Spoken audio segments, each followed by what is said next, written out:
ওয়াস সালাম পাঠাইলেন মুসা আলাইহিস সালাতু ওয়াস সালামের নিকটে। মুসা আলাইহিস সালাতু ওয়াস সালাম বললেন, না না, আমার দ্বারা সম্ভব না, কারণ আমি ফিরাউনের একটা কীর্তিকে থাপ্পড় মাইরা মেরে ফেলেছি। মারতে মারে নাই।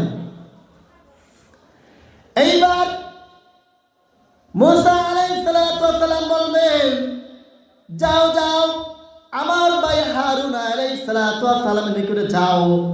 হারুন আলাইহিস সালাতু ওয়াস সালাম বললেন, না না, আমার পক্ষে সম্ভব না, আমি কিন্তু সুপারিশ করতে পারবো না। হারুন আলাইহিস সালাতু ওয়াস সালাম বললেন, হে গুনাহগার উম্মতেরা, যাও যাও তোমরা ঈসা আলাইহিস সালাতু ওয়াস সালামের নিকটে যাও। তাবলিগুল কাফির ভিতরে আছে, আমার নবীর সুপারিশের ভিতরে কথাটা আছে।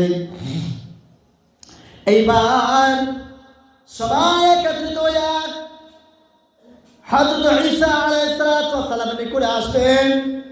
আসে বললেন, ঈসা আলাইহিস সালাতু ওয়াস সালাম, আপনি তো আল্লাহ রাব্বুল আলামিন অটোমেটিক সন্তান দান করেছে, বাবা ছাড়া মা ছাড়া। বাবা ছাড়া সন্তান নাই, ছেলে আছে না, তা তো বাবা নাই।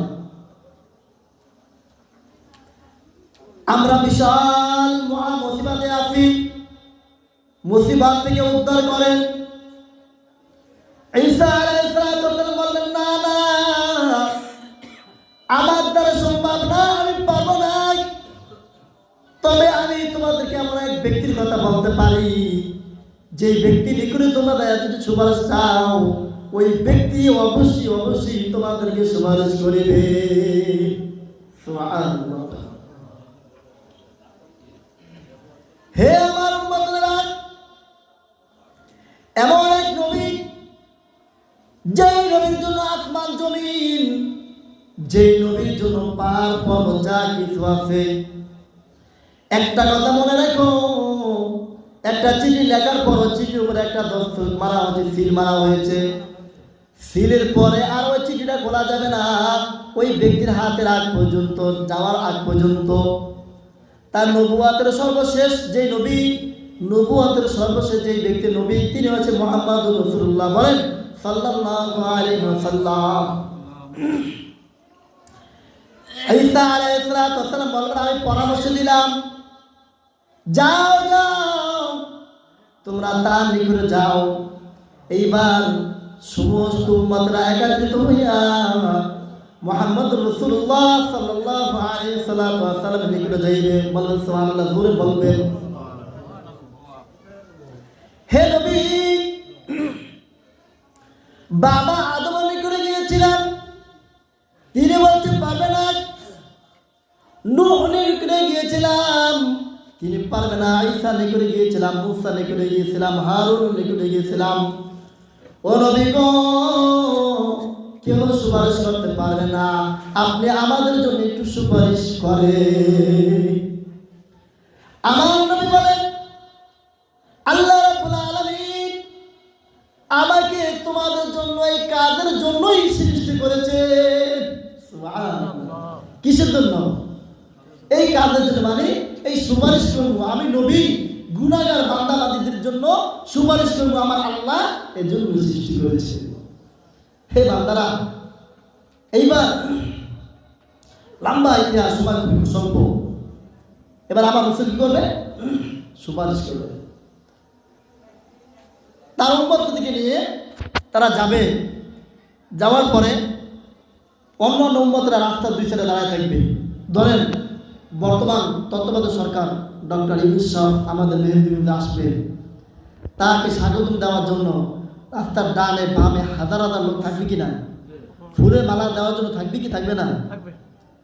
হুবাহু ওই সময় ডানে বামে অন্য আমার নবীর উম্মতগুলা ডানে বামে থাকবে।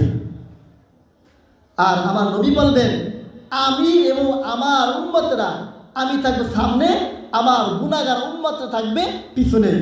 আমি যখন যাব, আমার জন্য রাস্তা খুলে দেওয়া হবে, রাস্তার দুই সাইডে মানুষ দাঁড়ায় থাকবে। সুবহানাল্লাহ।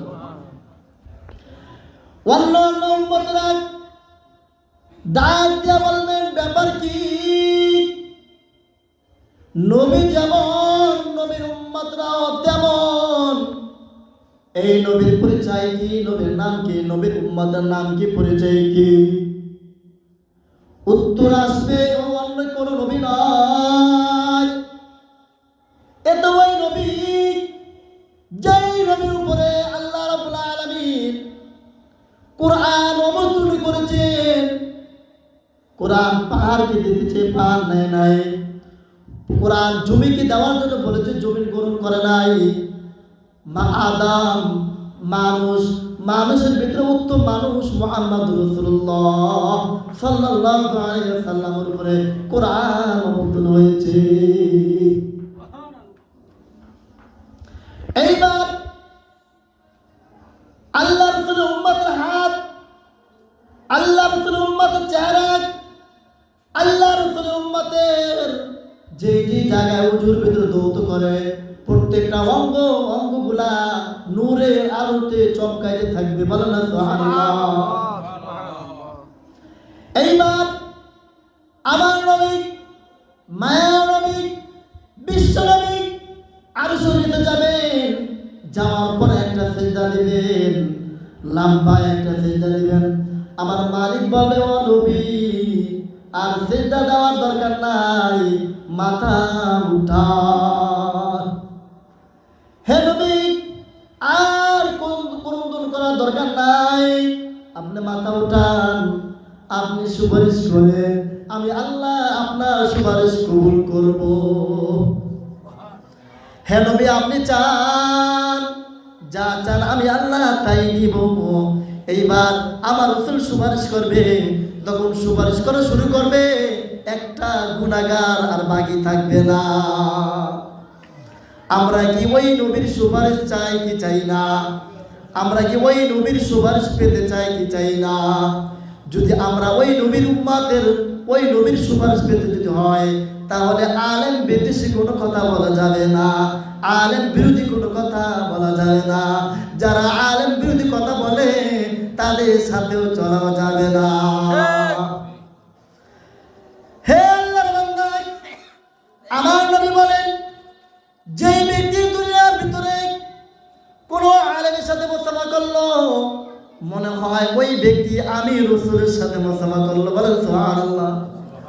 যেই ব্যক্তি কোনো ব্যক্তি কোনো আলেমের সাথে দেখা সাক্ষাৎ করলো, ওই ব্যক্তি নাকি আমি মুহাম্মাদের সাথে দেখা সাক্ষাৎ করলো। যেই ব্যক্তি দুনিয়ার ভিতরে কোনো আলেমের সাথে উঠা বসা করলো, আমার মনে হয় ওই ব্যক্তি আমি রাসূলের সাথে উঠা বসা করতেছে।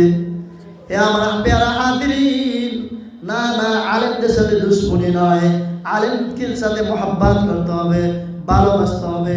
কারণ আমার রাসূল বলেন, কোন আলিমান মুআল্লিমান মুতাআল্লিমান, তুমি নিজে আলেম হও, আলেম যদি না হতে পারো তলবে আলেম হও, যদি তলবে আলেম নাও হইতে পারো আলেমকে মোহাব্বত করো, যদি আলেমকে মোহাব্বত নাই করতে পারো আলেমদের সোহবতে থাকো, আর যদি সোহবত নাই থাকতে পারো কমসে কম আলেমদের সাথে তুমি দুশ্মনী করিও না। দুইটা ফল, পাকা ফল, ভালো ফল, নষ্ট ফল। নষ্ট ফল পাকা ভালো ফলের সাথে থাকতে থাকতে ভালো ফল যেটা ওইটাও নষ্ট হয়ে যায়। কারণ কি, ওই যে নষ্ট ফল একটা খারাপ, নষ্ট ফলে যে খারাপ একটা আসর, এটা ভালোটা ভিতরে চলে যায়, ভালোটা অটোমেটিক খারাপ হয়ে যায়। তাই আমরা সোহবত রাখবো আল্লাহওয়ালাদের সাথে, সোহবত রাখবো এমন ব্যক্তিদের সাথে, এমন আল্লাহওয়ালাদের সাথে মোহাব্বত রাখবো, ভালোবাসা রাখবো, যে ব্যক্তিদের সাথে চললে হাঁটতে চললে যখন আল্লাহর কথা মনে পড়ে।